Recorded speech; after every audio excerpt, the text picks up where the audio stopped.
Welcome to another episode of Systematic Geekology.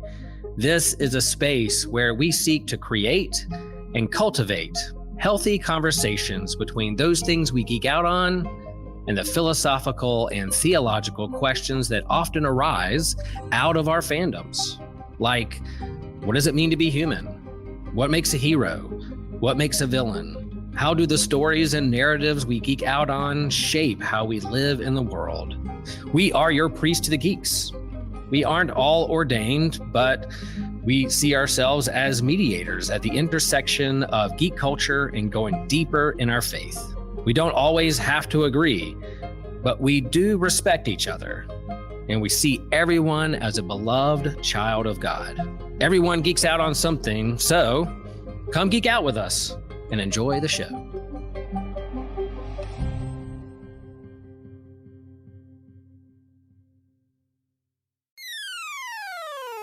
You're listening to an Anazao Ministries podcast. Can you feel the coercive, controlling love of God in this Chili's?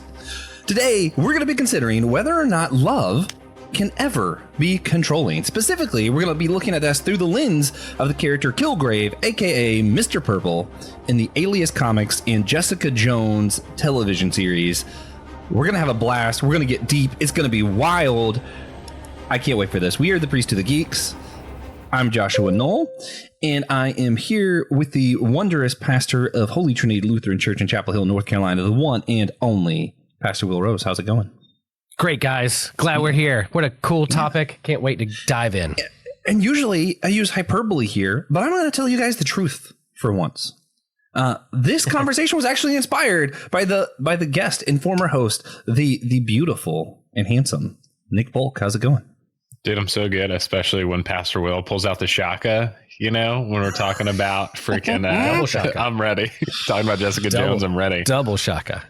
Man, yeah. This is one I do think is, you know, it'll be good on the podcast, but you guys should check it out on YouTube if you haven't, because this is going to be a YouTube-friendly episode.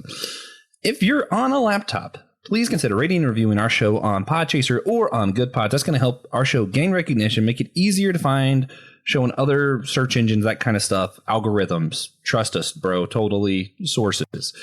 If you're on your phone, please consider rating, reviewing, or commenting on our show on Apple Podcasts or Spotify, because that helps us prioritize the show in those apps specifically, which is what most people who listen to the podcast use. So, yeah, thank you in advance for your support. Free support is great, and it doesn't even take that much time, so we appreciate you guys spending a little bit of time to help our show out.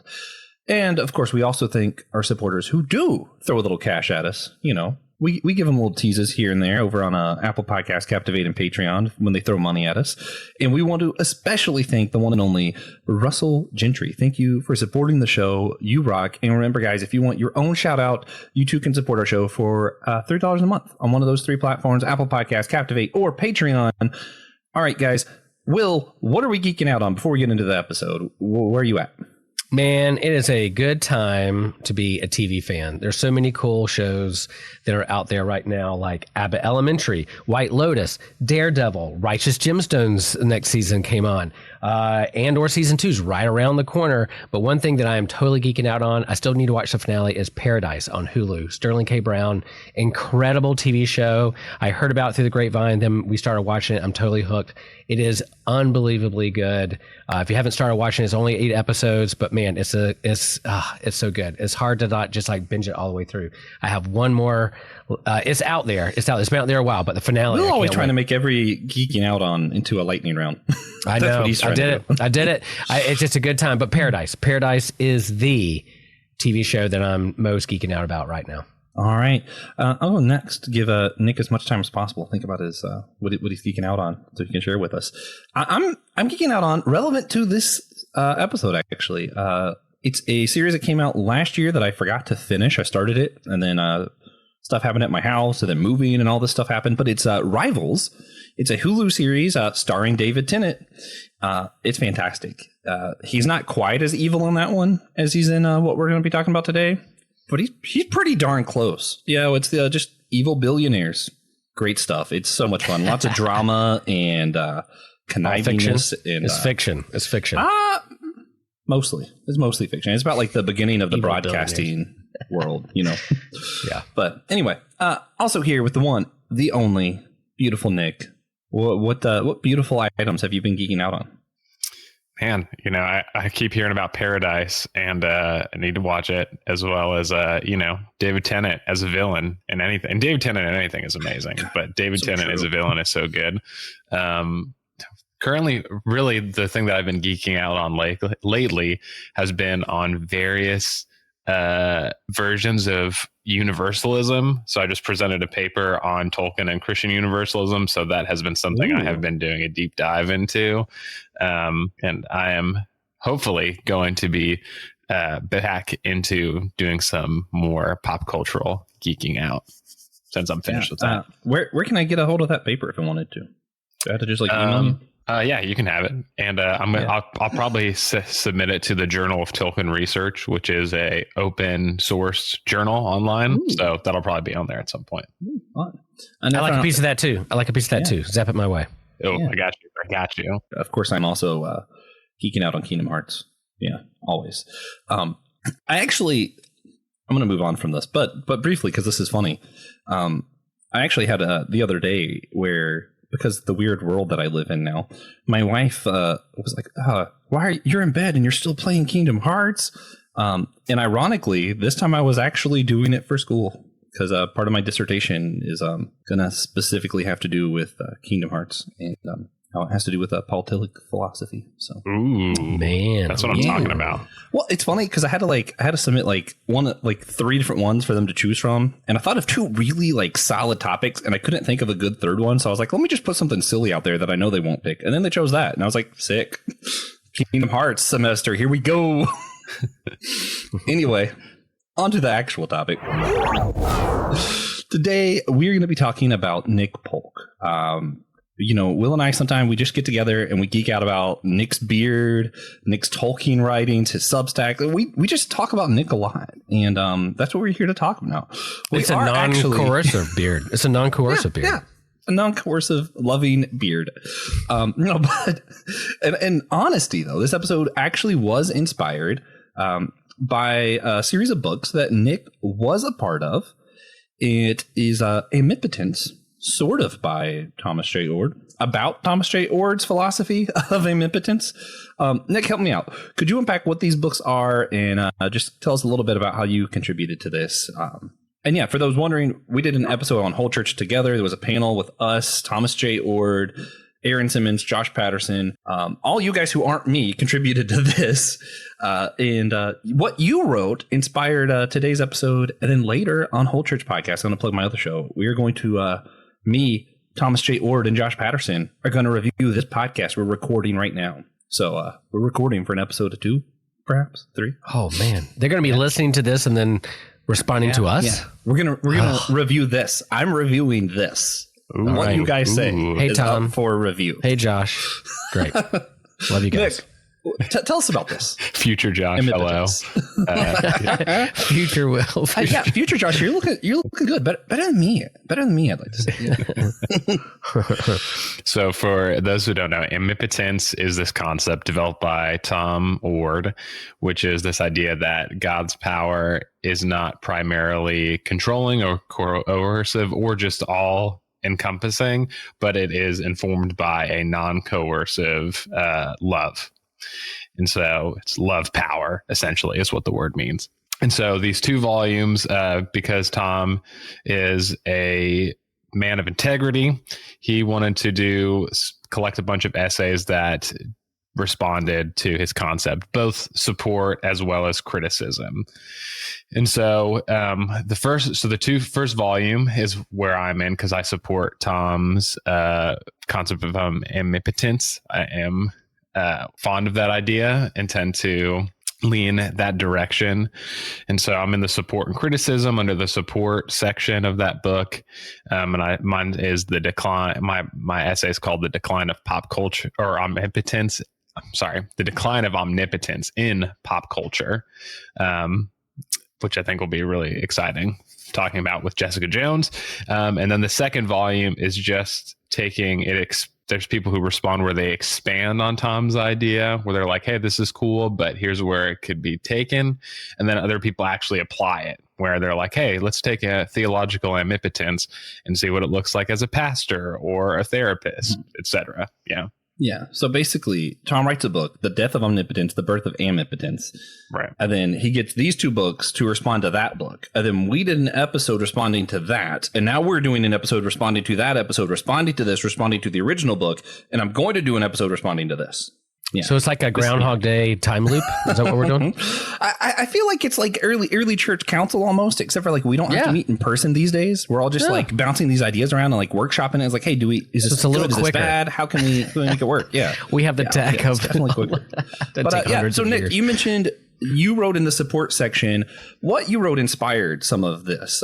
Could you kind of explain what you wrote in there? Just a little bit of like what your take was, other than just yay good.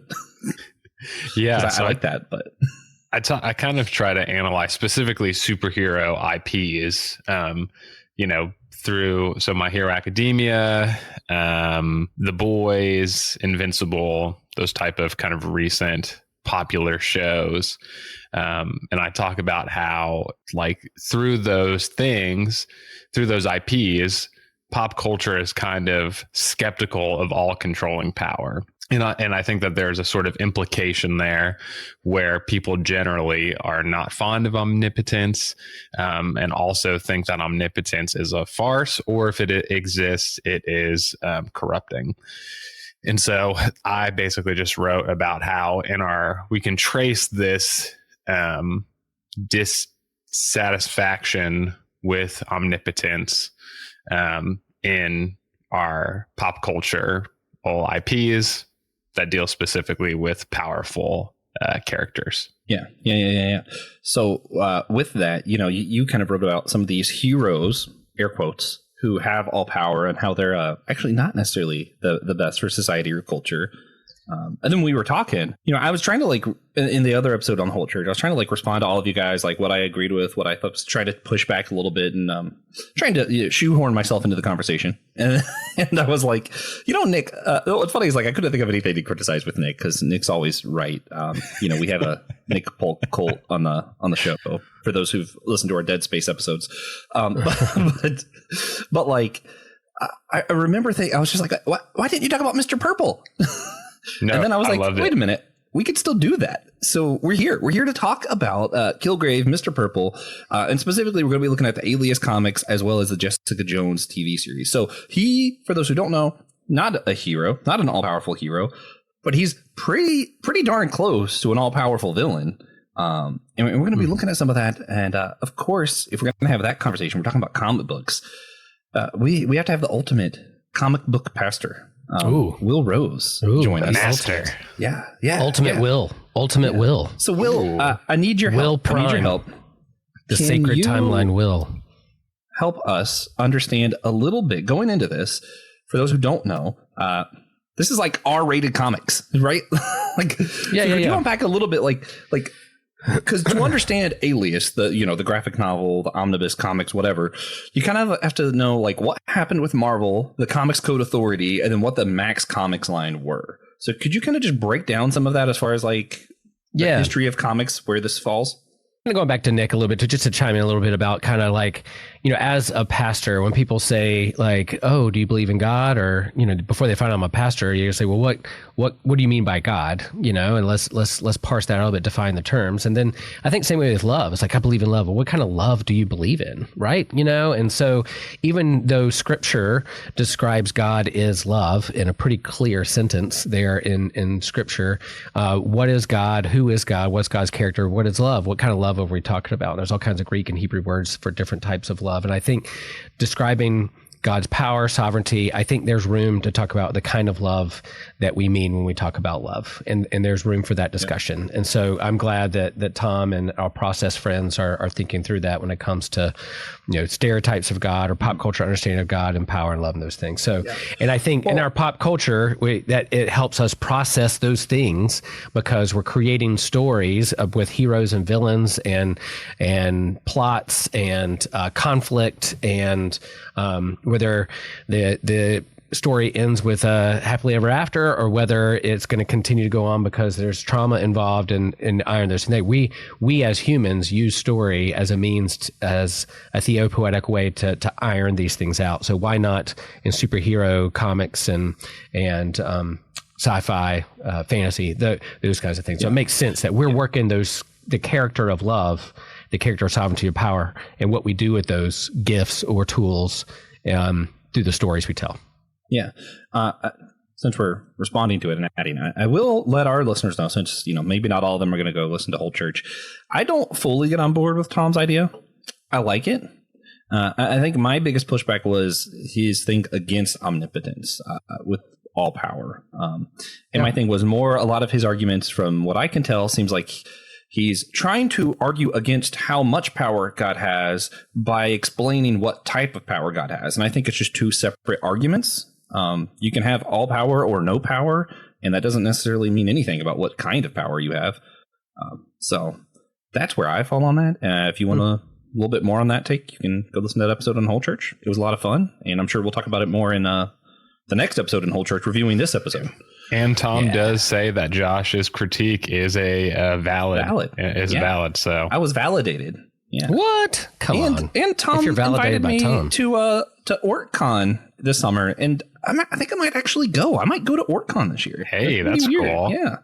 I might be like a fish out of water, but that's how I was with the first theology beer camp. I've come a long way, so maybe I'll have more further to go. We'll see. You can learn to swim. Yeah. You can learn to swim, Joshua. I'll figure it out. Hey guys, Christian here to talk about our YouTube page. That's where you can go find us at youtube.com/@systematicgeekology. We have exclusive stuff there, exclusive videos where you can just hear other topics that you'll never hear on the podcast proper. These include things like comic book catch up, where we're discussing the newest comics that we're reading, Friday Night Frights, where Joe Day and I explore a cryptozoological, paranormal, ufological item of discussion. Has a lot of good fun there. I have a lot of great times with him. We have spontaneous YouTube shorts that we decided to do. A topic we wanted to discuss. They're in a very short form. We do them there as well. You can interact with us live as we're recording like a What's New episode or something like that. You have something you want to chime in? Well, how can you do it unless you head over to youtube.com/@systematicgeekology. All right, guys. See ya. I believe in you. Okay, so comics, yeah. So whether I'm trying not to go all the way back to early humans who are doing cave painting drawings to articulate a story or a narrative or meaning to their lives. We've been doing comics since we could utter a first grunt to communicate how we're feeling about something. And so we've been painting on cave walls and drawing and art and poetry and songs around campfires. Eventually get, there's a long time in between there, but, eventually get to iconography and stained glass and, literacy and books and all those things. So if you look at stained glass in your church windows or go back to Greek orthodoxy with iconography, they're just telling a story through graphic means, graphic novels on the walls to tell the hero stories of the saints of the day and the villains of the day, and virtue will triumph. So here we go. Comics going back to the early 1900s.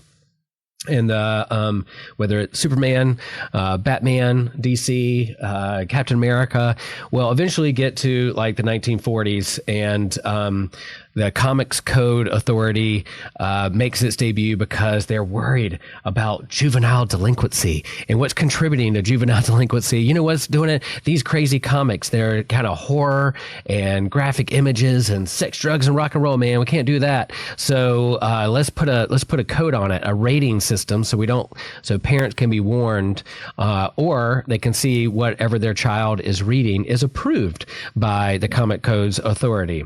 And to be fair to the idea, I would be very upset to see a child reading Ice Cream Man. And it does sound like, if you hear Ice Cream Man, it sounds kid friendly. So right. Yeah, right. And I'm not.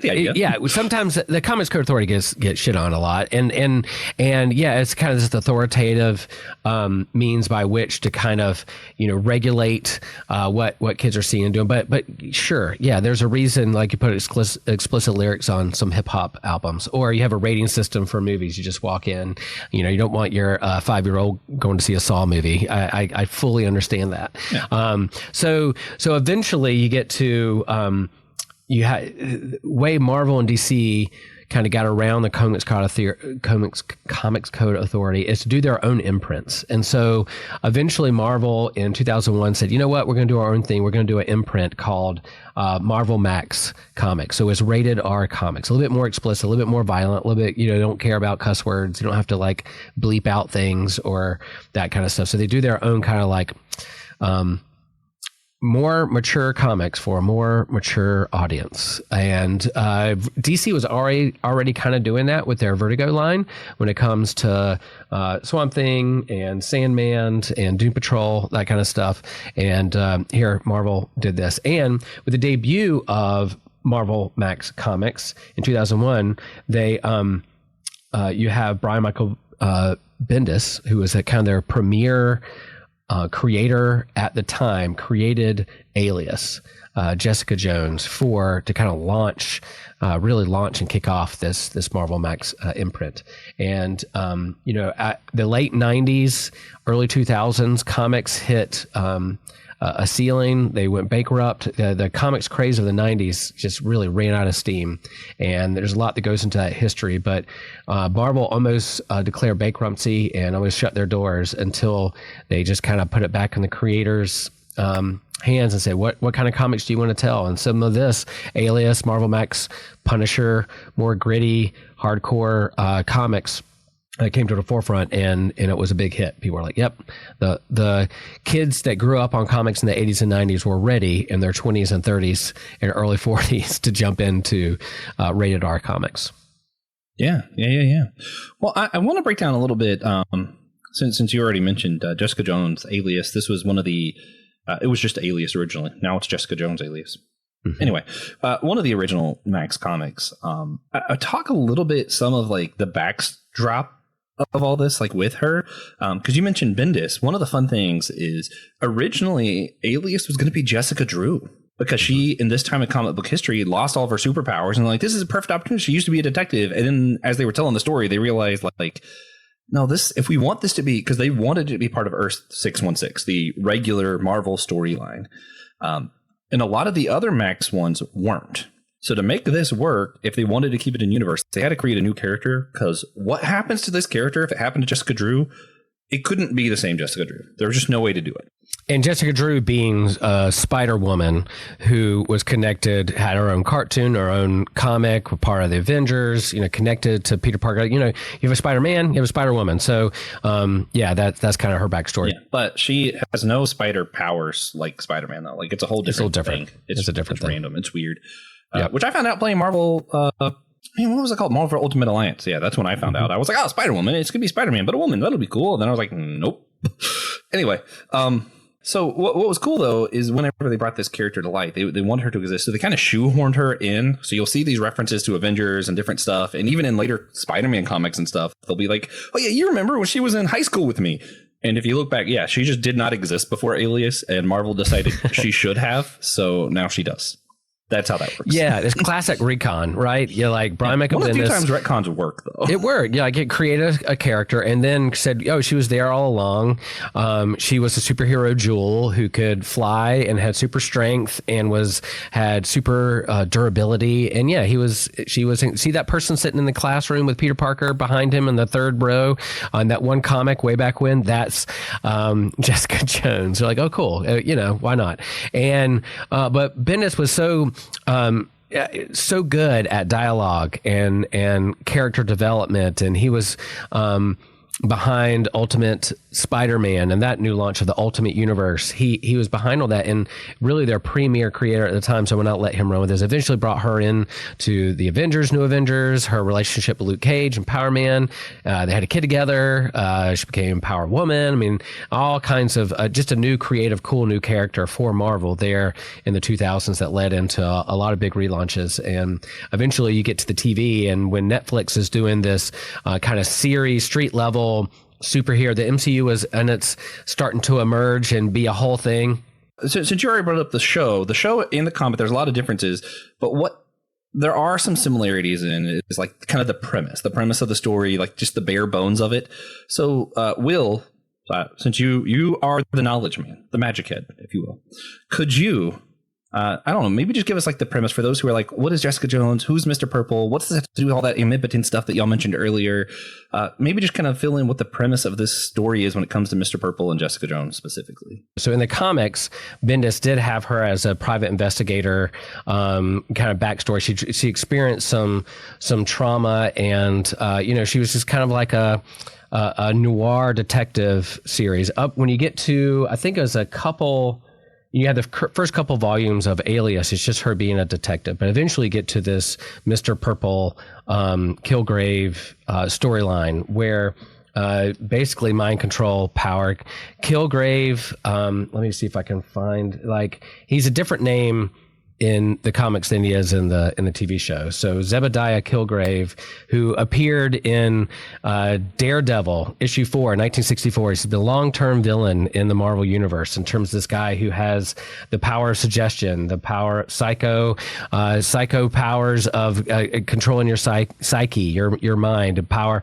Whatever he says, he can make you do, which is a pretty powerful power. And then if you're not in your own right mind, you use that to manipulate others to do your own bidding. So yeah, even the purest of heart would have a hard time resisting what they have to do if they could control people around them. And eventually it gets around to the storyline of Jessica being controlled for his own pleasure and doing and ego when it comes to Mr. Purple. Didn't know what else you wanted to do there in the comics. Yeah. No, just the comics on the show, just talking about like the general premise. And I think that's basically it. She ends up a detective, ex-superhero. Yeah. Killgrave, Mr. Purple, has the ability to control people, causes terrible things. Yeah, I think that's pretty clear that this episode's already going to be explicit because there's no way to talk about this without it. And the pastor already said shit. So here we are. There's a lot of conversation around systematic ecology and sexual assault and all that kind of stuff. Mm-hmm. So you just can't not be explicit when you're talking about that. Like, there's no real way to do that. So that's what we're talking about. And that comes up in the show as well as the comics. I think it's made a little bit more explicitly clear in the show, but it does exist in both. In both of them, there's a reference to him making her watch him rape somebody else. So it's kind of like you want to talk about an awful bad guy. It's one of those, like, like everybody can be like, oh yeah, I like Killgrave. Killgrave's a cool bad guy. I don't think anyone in the right mind feels comfortable saying they like Mr. Purple. David Tennant's betrayal, amazing. Incredible how he does that. But there's no way to be like, oh yeah, that's a good bad guy. I like him. No, it's just not really a character anybody like relates to. Not like, and if you create a villain, a super villain, it makes a difference what their kind of power. Like you have Dr. Doom, you have Thanos. What are they after? They're after control. They're after power. They want to rule everything. And when Killgrave, Mr. Purple, shows up on the last page of a cliffhanger comic book, you're like, oh crap, it's about to happen. Or to explain what's going on within the comics, why people are doing what they're doing out of character, then Purple Man is one of those up at the top that like, yeah, you should be scared of him. Similar to like Joker and other characters when they show up. If you're intimidated and scared, well, you should be, because he's got a pretty awful power set. Yeah. So going back to drilling in a little bit more to the comic part of it, Will, I know you like to do this. So who do you want to mention? Who do you want to cred for the Alias series? We mentioned Bendis. Are there any artists, letters, anything like that you want to shout out? Oh yeah. There, the artist, where's his name? Michael Gaydos, Gaydos. Yeah. Definitely. He's the guy that was kind of on there. There's definitely, with all the artists with the Max series with Marvel, they pick really gritty, kind of shadowy, noir kind of artists and storytelling. But yeah, I think there's Bendis really helped form that, and then the artists that he chose to come along with them were definitely the right picks when it comes to expressing and putting the story and images on the page for us. But Bendis is very wordy. He has a lot of talking heads. He's not known for his action sequences. A lot of people, a lot of talking heads on his pages, just because he's so good at dialogue and characterization. So yeah, that's what he does with his comics. Yeah. All right, so let's jump in. Still heavy on the comic side. I don't know if Nick had anything he wanted to chime in with, but we read this whole thing and watched this series in preparation for this. This has been an episode a long time in the running, making like a month or so. Nick, as far as like when you read this, were there any like connections to other Marvel heroes and stuff that you were kind of surprised by reading the Alias comics? It was more just like how the references on the TV show were like allusions to the comic, you know. It's always those things where like, because I watched the TV, you know, I did the whole Defenders thing on when it was originally Netflix, and you know, had not read any of the Max stuff. Really, I mean, like I said, I think the only real comic series I ever read was the Gore Butcher stuff that y'all suggested to me a few years ago. So good. Yeah. And so I was just kind of riding the little TV MCU there. And so I think it really was just more about like, oh, I recognize, you know, that from this illusion, you know, the Jewel costume, you know, from the first season and things like that. And then, you know, then to the Spider-Man stuff and things. And then even learning about how Mr. Purple was connected to Daredevil first. Because in Jessica Jones TV show, you think that it's like a Jessica Jones original villain, you know, when you first watch it. Yeah, which I think since the Alias comics dropped, I think even most comic book readers, when you think of Mr. Purple, you probably do first think of Jessica Jones now, because that story was just so impactful. Like it's almost like for me, and we'll talk more about it here in a minute, I guess, but like the old ones that I've read with him and like Daredevil or the X-Men or like even when he showed up in other places, it was always like, oh, Mr. Purple, that's a fun silly bad guy.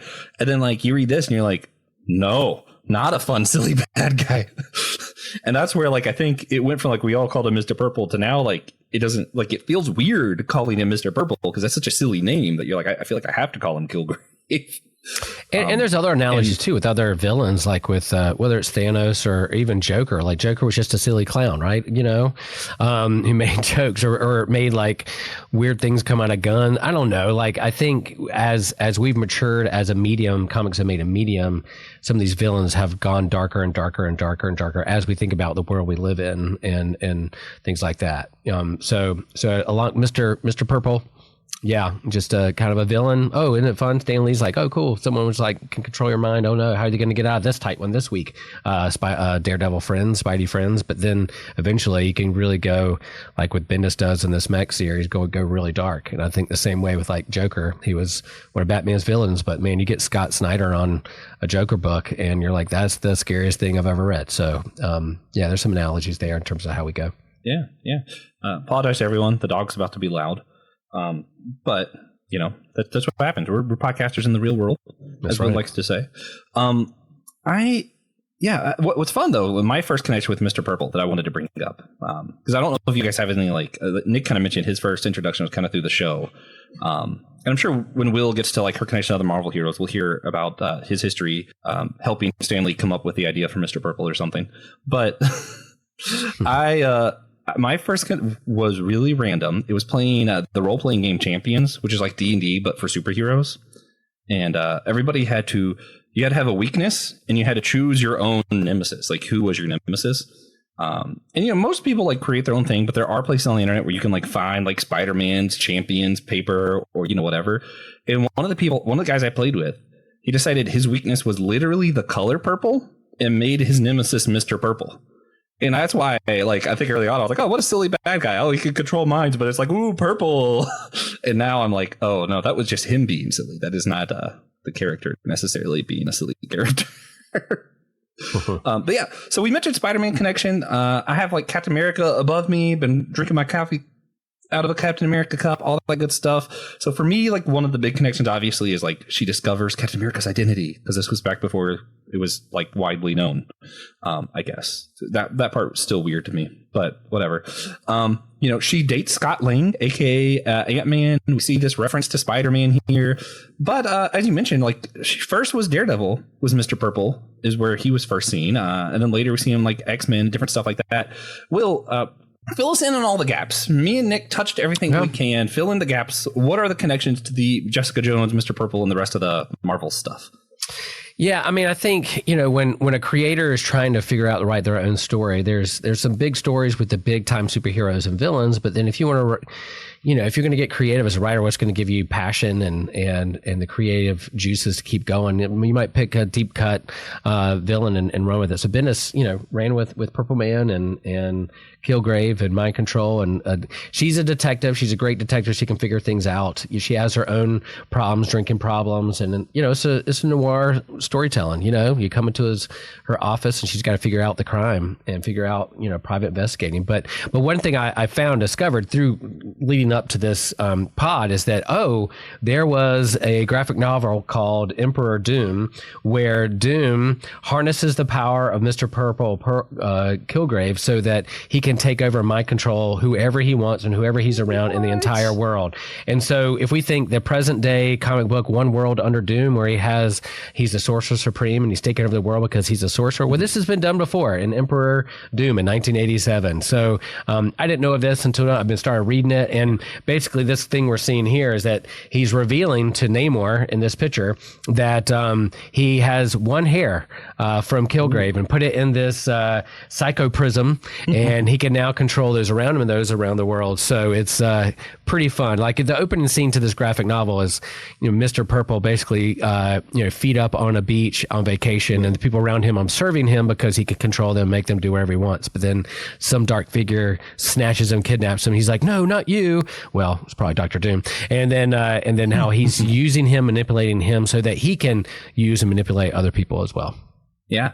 Which also, because that's a fun reference. That reminds me of this is like well after Alias and all that, but like a couple years ago, there was a comic that I think the new Daredevil series is building off of, Devil's Reign, and it's revealed in that part of how Kingpin becomes the mayor in the comics. I don't know if this could be a spoiler. I doubt it's going to be a spoiler for the show, but plug your ears if you want. Part of how it works though is Kingpin has Mr. Purple in a contraption and is using it to control like all of New York. And you're like, oh, so it's fun watching this because I'm like, oh, Daredevil originally was Mr. Purple, was Daredevil. And here we have Kingpin controlling New York, being mayor, and it's because he captured Mr. Purple. And now I'm like, man, all these characters making it to the MCU. I gotta say, I highly doubt this happens, but if I see David Tennant in a cage somewhere in like Kingpin's office in one of these episodes, I will lose my ever loving mind. Right. That would be so like, that would be too cool. They can't do that. It would be too cool. My heart would give out and everyone would be sad. But okay, so as far as like the comics go, we mentioned some of the connections and stuff that it has. Are there any like specific panels or anything that like parts of this story that stood out from the comics that really add to some of the themes that we're talking about here for you guys? Control, abuse, mental health, even. What stands out? Nick, you go first. We've done so much talking. Nick needs to talk. I think really the way that the watching part that he makes her do in the comics, like you said, in the story, in the TV show, it's more explicit how like perverted he is. I guess it's just easier to interpret, whereas in the Alias stuff it's just very, just like any written material, you have to like put the pieces together, and the way how dark it is. I feel like that panel specifically explaining that was like dark, dude. Like I was like, this is dark. And I had no idea what the Max comic run was. I just picked up Alias and then did research later, and I was like, oh, okay, that's why it's so freaking dark. And I don't think it's translated as, I don't think the darkness is translated in the same way in the TV show, because they're still trying to keep like the kind of quippy, fun MCU type of banter in there and the vibes. But yeah. It's weird how like the rape itself is less explicit in the comic, and yet it's darker. I think a lot of it has to do with like the coloring. Because like in comics, you could see like where the one guy manipulates her on the golf course. It's all like the brighter colors, and you're like, okay, this is like, that prep boy. He was definitely in a fraternity. Now he's in like a golf club, and you're like, okay, this is that kind of person. And then like you see the really dark colors here, whereas in a show, you're filming. Like you can't you can do some stuff to make it darker, but you don't have as much control over coloring in a film situation, I think, as you do literally if you're just drawing it. So I think that's how that kind of that's for me. That's why I thought that. But I definitely agree. Like, it's definitely darker and yet somehow less explicit. So you're like, huh? Yeah. Yeah. Yeah, I mean, I think when you're translating from book to film, you're like, oh, why'd they leave that part out of the film? That's my favorite part of the book, And the same way with like graphic novels, you have the storyboard already ready for you to kind of go off and go. But I think how, the use of art and shadows and just the darkness of the art, using dark colors and shadows, it really is kind of where Bendis thrives, the talking, the panel to panel, the turning the page, the cliffhangers. And there wasn't one specific panel that kind of stood out for me other than just kind of, you see their facial expressions, you feel the emotion coming out of the page. And yeah, this is serious stuff, and you kind of feel sorry for Killgrave because, he's looking for something. Does he know whether people really like him for who he is or not? Or he's just controlling them? He's looking for authentic love and connection, but he can't resist using his power to control others to get what he really wants. And it's a vicious cycle, and that's kind of what's at the heart of behind this entire episode that we're talking about, what we're all longing for and wishing we could have. Yeah, and I think that's part of what's interesting too. I think in comics and in the show, like, he doesn't necessarily get to say, okay, now I'm using my power to control you, and now I'm just talking to you and not using it. It's like, no. If he words us into a certain way, you just have to do it. And like, for him, like, he's always having to think about it. And I think that gets brought out a little bit more in the show, so I'll talk more about that later. But one of the things that stood out with me, the comic, rereading it this time, I don't think I noticed it the first time, but having gone through some deconstruction and met a lot of people who've been hurt by the church, I'm reading this going, holy shit, like, this is what people go through, right? Like, you see pastors who manipulated you, and sometimes even there are situations where it was rape, but it wasn't like forced upon you because, like, their control, their position of power, all this kind of stuff happened, and you feel like you should do these things, and you're like, oh. Looking back on it, you're like, oh, that's what happened to me. Like, even myself, like, nothing explicit like that happened to me. But I look back and I'm like, I taught stuff I didn't agree with. I did certain things that I'm like not really proud of. And it's because, like, I look back and I was like, because people who were my pastor told me that was okay and that's what we should be doing. Right. And then, like, I'm like looking back on it going, oh, I was being controlled, but didn't know it because they put their position of authority. And you see some really clear parallels to that. I don't think that's what the intention was with the comic. Like, I don't think Bendis has any religious trauma that I'm aware of, but it's hard not reading this and not seeing that in our current world, like reading it through the lens of the world we live in. And then, like, all of her, like, not like, it's not like she despises superheroes, but like that trauma makes her not want to connect with these other superhero groups, to not be part of the Avengers and other storylines, all this other kind of stuff. And I'm looking at it going, oh no, I get that. Like, sometimes it is like, if it wasn't for like how different the Lutheran church feels, I'm not sure I would want to go, and like theology beer camp, that's something we're all a part of. Like, that's that for a lot of people. We're like, we still want that community, but going into a church is really hard for a lot of people because of some traumas and stuff like that. So I think you see a lot more of that in the comic, where like she's just a lot more hesitant to approach superheroes because of what some of the other stuff she's gone through, the trauma that she holds with that. Hey, podcast fam. Want to stay even more connected with the show? We've got you covered. Check us out on Instagram and Blue Sky, where we're posting exclusive content and bonus videos and fun updates that you won't get anywhere else. From sneak previews of upcoming episodes to bonus content, our social accounts are the best way to keep the conversation going.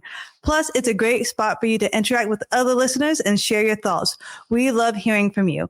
When you follow us, it helps us grow and continue bringing you the content that you love. Whether it's a funny poll, a quick clip from today's episodes, or just random thoughts, you'll feel more plugged into everything we're doing. So go ahead and hit that follow button on Instagram and Blue Sky. It's one more way to be a part of the show and keep the good vibes flowing. Thanks for being a part of the family, and we can't wait to see you there.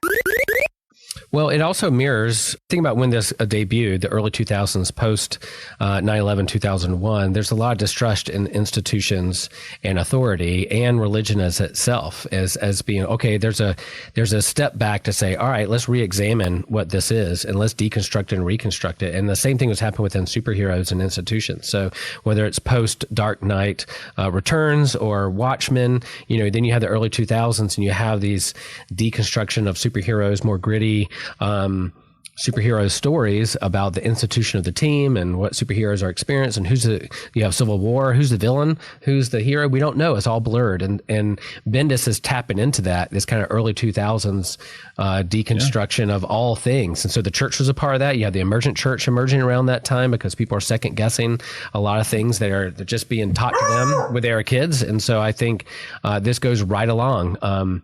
Art imitating life imitating art is right there, and entangled with each other. If you get to say Kingdom Hearts a lot, I could say entangled a lot. They're entangled. Well, and if you want to know what this comic said, we talk about explicit, and I think if you, I don't swear. I feel like I don't swear a lot, but one of the things I think that this comic, and it's one of those things you could just do in literature that it's harder to do in a show, that it does really well. It's like when you look at the kind of trauma she faced, not just sexual, but also with superhero community, all this other stuff. The fact that the first volume, the very first word, and like if you're doing it by graphic novel, that first like arc of the story, the last word of that first arc is the same as the first word, and it expresses perfectly. It's just fuck. And like I feel like you feel it from the depths of her soul when you read that. And I'm like, yeah, that's just how so many people feel. And I think it was used well here. Nick. Yeah, you were going to say something. I don't know what it was. I'm trying to transition into it, though. No, I kind of just piggyback on what y'all said of just like the implicit skepticism of just authority in general, as Will kind of talked about, but just more of like how authority was generally identity based, right? Where it was like, oh, it didn't matter to a certain extent what the quality of the authority was for a long time, but what was the identity of it? American authority obviously is the best authority. The church authority is the best authority, right? Less than the actual quality behind it. And then what you were saying, Josh, too, about, I think the show does, like you said, there's less hesitancy towards like team up, I guess, maybe than in the comics. But I think we really see in the show this hesitancy for Jessica to get into superhero work, because the main experience of power dynamics that she has is through abuse.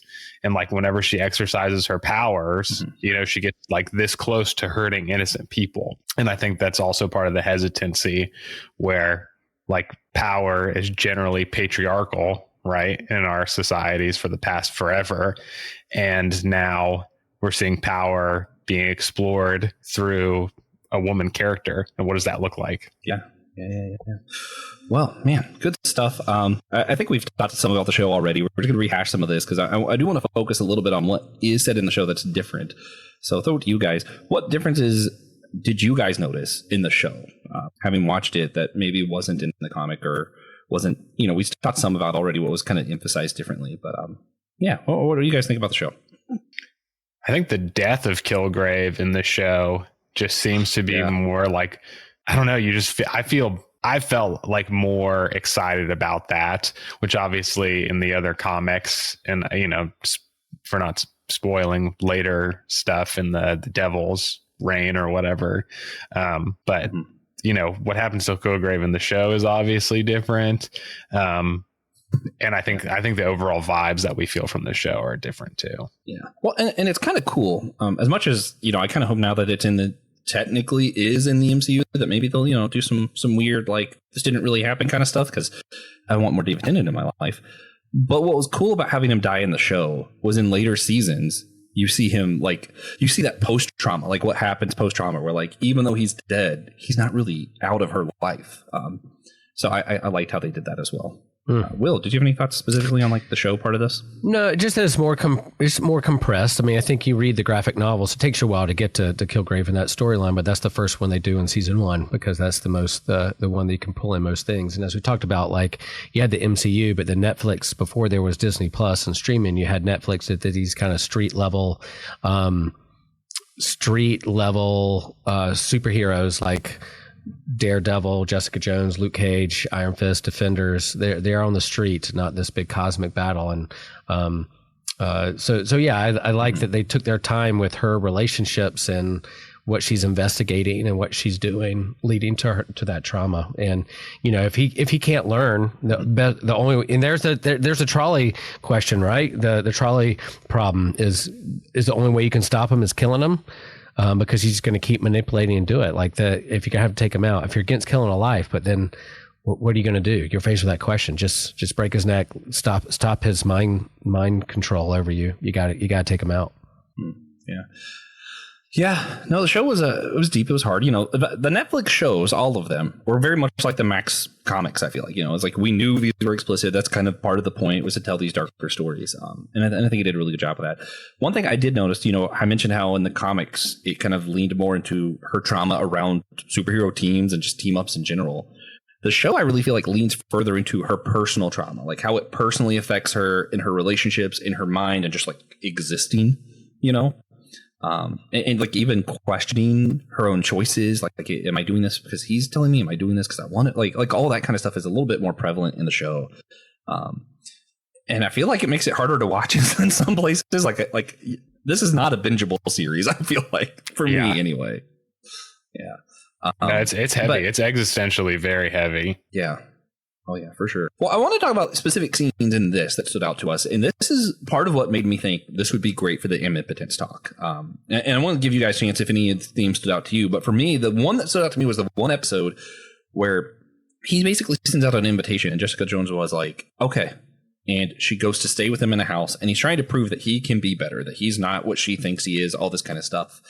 And he does kind of a terrible job at it, because what's revealed is like he literally doesn't know. Like if people are doing stuff because he's telling them or because they want to do it, and like because he doesn't really have control over his ability to control. And so you have that little bit of a paradox there in what happens to his own mind, like how warped that makes your mentality when you never know if someone actually loves you or not, and how having that kind of control causes him to treat humans as like just basically just stuff. Because like for him, there's not really any ever true relationship. So I think that just kind of dehumanizes everyone. And it makes you like, man, this guy is terrible, but like, is it his fault that he's terrible? That episode for me really stood out. Was there anything for you guys in this first season that where you were like, that's the scene, that's the story that really stood out to me? Let's see. The stuff that stood out, I don't know. I kind of just want to pick up where you said, Josh, just because that works too. Like I honestly, Killgrave lacks. I lack empathy or sympathy for Killgrave in a lot of ways, because, like you said, there's this sort of like, if he's born this way, which he is, or he's been experimented on, I guess, that sort of thing. Like, what point can you judge the nature versus nurture sort of a thing? But I think that there's not really any apologizing that happens. There's just more of like, okay, here's Jessica, who's I've abused. How do I then, almost forcefully, to a certain extent, make myself better? And it's not about actually healing. It's about trying to make himself a better person at the expense of another. And I think that translates really well to like maybe even thought experiments on, can a God who has that ability, is there an incompatibility with the way that a God that maybe has similar traits that a Killgrave does? Can they actually be compassionate if they don't know if they're controlling or not? Yeah, which you wrote a lot of similar stuff in the Amipotence article. I think everyone should get that book, as well as in your own Substack, Tolkien Pop. I actually wrote recently comparing like that kind of Calvinist version of guy that you see to, I don't think I compared him to Killgrave. I know I compared him to Sauron as well as the Master of Masters in Kingdom Hearts. And I'm like, if your God makes me think of these characters, probably not a great sign. Will, do you have anything to add to this kind of parts of stuff, or any scenes or anything that stood out from you from the show that you wanted to bring up, or maybe just fill us in with your wisdom? Is Killgrave capable of love or redemption? No. Yeah, I think I think, let's see, where am I looking for this? Anyway, I thought I created a banner. Anyway, I think, anybody, I'm of the mindset that anybody is redeemable, and there's always an open door for God's grace. In your outline, you said, is Killgrace capable of love or redemption? So there's even a typo, Killgrace. Yeah. How is grace tied into all of this?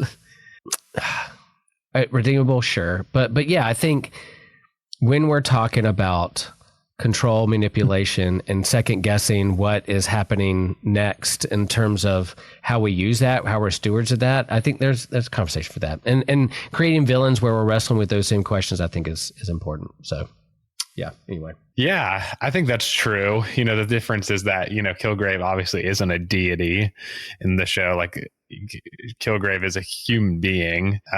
Actually, I don't know if he's like extraterrestrial or not. Isn't there? I don't remember. He's a human, right? But he, there's room for that he can be redeemed and can do things that are better. But I feel like, especially in the show, it is clear that they've, at least with Jessica, that it's better that he isn't given the opportunity to, because he won't. Now, the comics are different.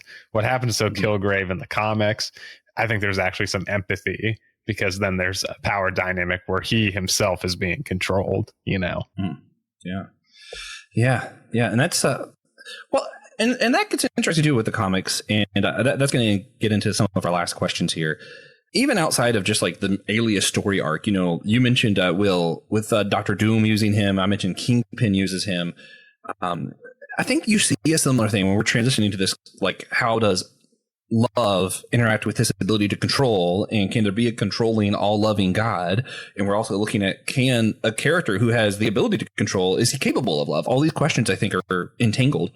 And I think what's interesting is when you see something that can control others, other people try to control or to use that. So we see, Kingpin, Dr. Doom that do the Killgrave. In our real world, I think we see pastors and political figures try to use God to control others. So I think that's an interesting little bit of a parallel as well.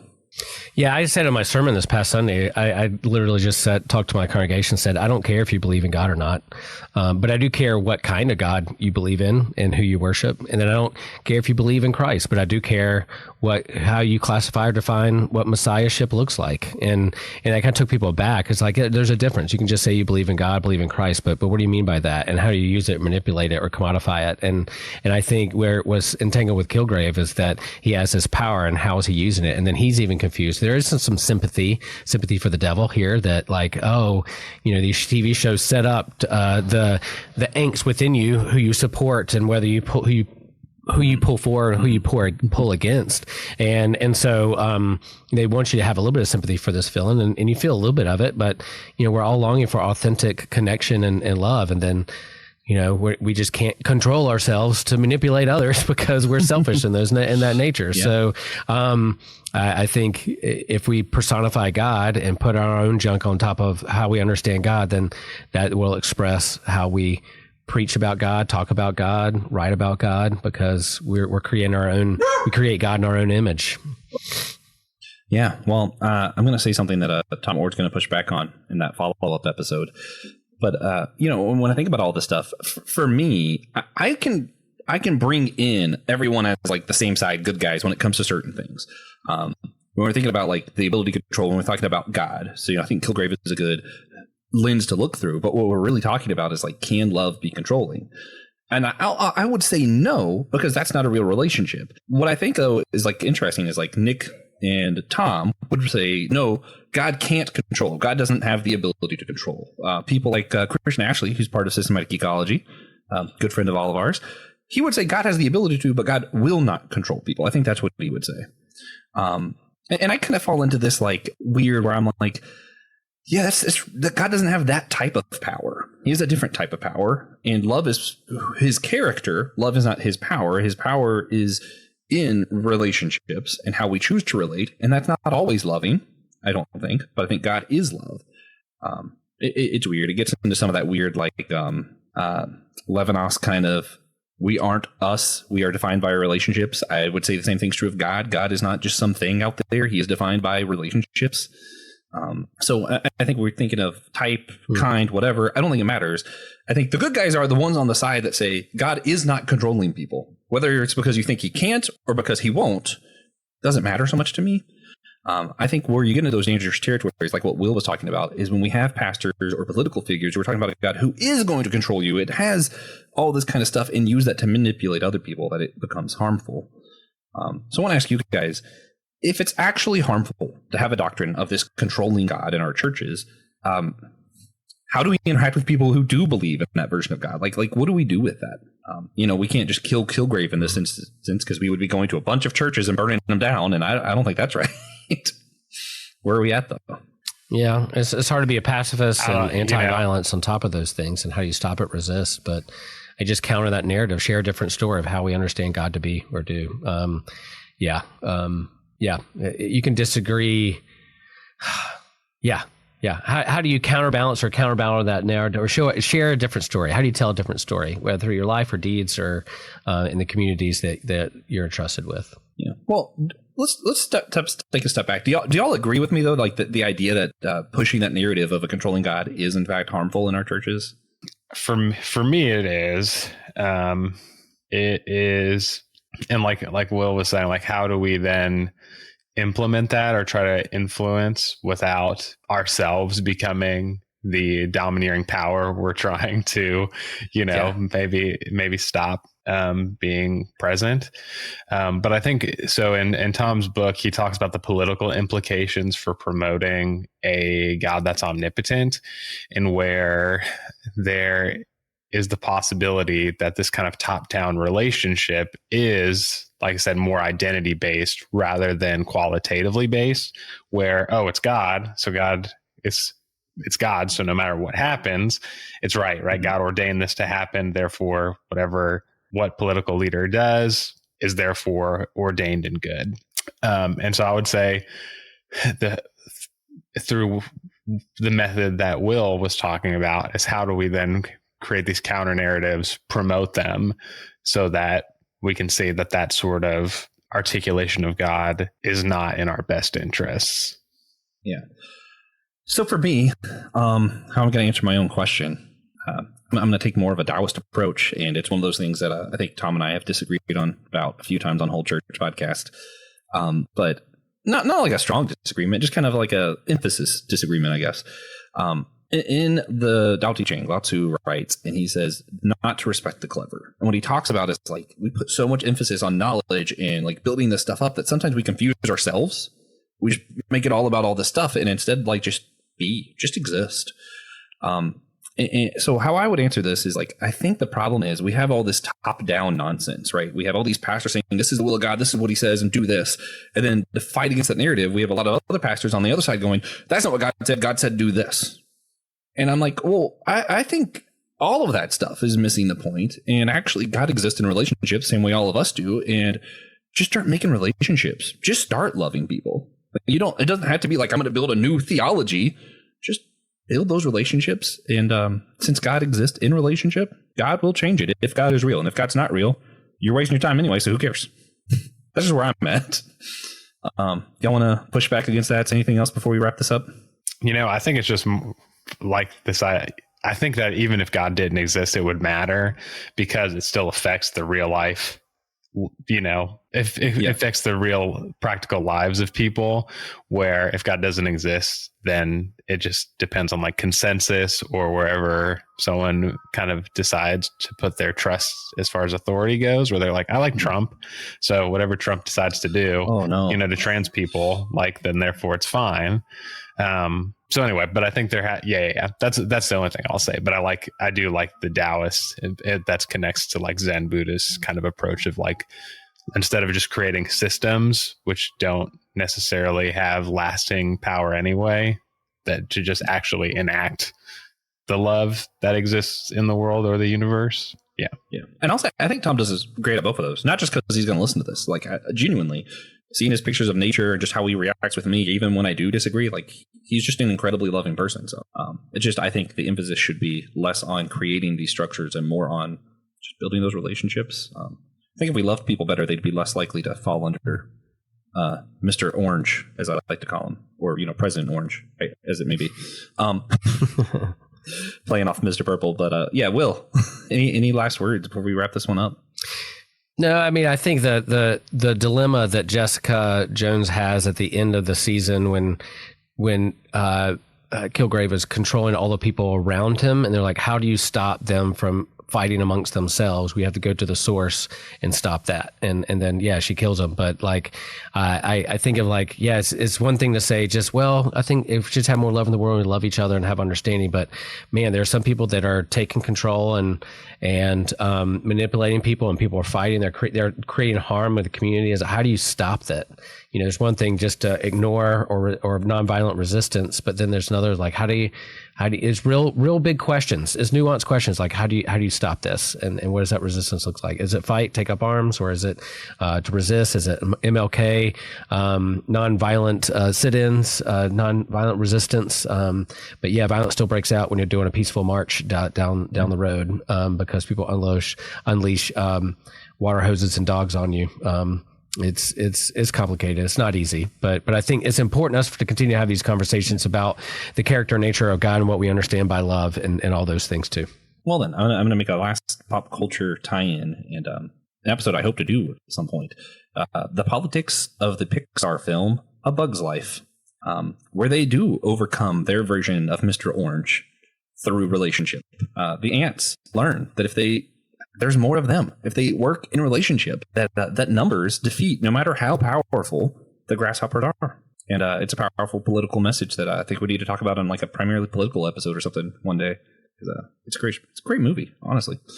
But that's not what we're here to talk about. We're here wrapping up our Mr. Purple talk. Thank you guys so much for joining us. This was a lot of fun. I know it was a big homework assignment, reading and watching, but I think it was a fun homework assignment. We're going to stay after a little bit to do an extra question for our patrons, which is just what would we do if we had Mr. Purple's power? So that'd be a fun one. But for now, though, we're going to give a recommendation for everyone. If you had to recommend a show, movie, comic book, literally anything, Will, what are you recommending for those listening or watching? Go find Emperor Doom on Marvel Unlimited or Amazon. I think it's pretty expensive original copies, but Emperor Doom's big right now. He's hot. And then you have Mr. Purple. So see how Dr. Doom manipulates Mr. Purple for their own selfish reasons. Yeah. Mine's going to be, if you got the time, go to YouTube, find the videos for Kingdom Hearts Unchained or Kingdom Hearts X, and literally just watch the story. It's not worth trying to play those games because they're mobile games. The story, however, super worth it. It's great. A lot of fun lore. Nick, what about you? What's a recommendation leave for everybody? Keeping it with this kind of idea of power and things like that. The Buffy comics, the ones that are like the different seasons, exploring what it means for Buffy to be free from the Watchers. And there's this kind of interplay of like Buffy becoming an authority. Like, what does that mean? This interplay of power and what determines what's good and what's not. So yeah, the Buffy comics generally are pretty good past the show. Well, I'm going to cheat and give another recommendation because you reminded me. Speaking of comics, graphic novels, stuff like that, they're finally making reprints of the old Dead Space graphic novels. So I just say, come in March. By the time this releases, they probably will have the first reprint of Volume 1 of the Dead Space graphic novels, and those are great stories, so check them out. I'm really trying to get more people on our show to check it out so I can do an episode about it, because it's fun. Guys, if you're on a laptop, please consider rating and reviewing our show, podcasts, good pods, all that kind of stuff. It'll help our show gain recognition, make it easier to find in search engines like Google and those kind of things. If you're on your phone, consider rating, reviewing, or commenting on Apple Podcasts or on Spotify. Either of those is going to help prioritize our show in those apps, algorithms, which is where most people listen to podcasts. So thank you guys so much in advance for your support and those 10 seconds of free support that you can give us with that little bit of time. And again, we want to thank our sponsors from Apple Podcasts, Captivate, and Patreon. Today, we're specifically shouting out Russell Gentry. We love you, Russell. And remember, if you like your own shout out, you too can support our show for $3 a month on one of those three platforms: Apple Podcasts, Captivate, or Patreon. And remember, we are all a chosen people, a geekdom of priests. Later.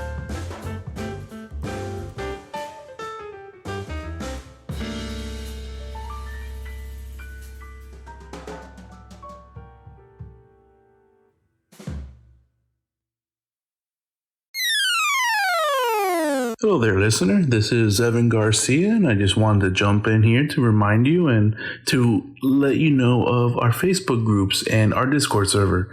These are great communities where you can post and share memes and talk with the hosts, and we have votes and some polls for future episode topics and fun interactions with our host. So just wanted to remind you that we are focused on community with you listeners, and we love each and every one of you guys listening.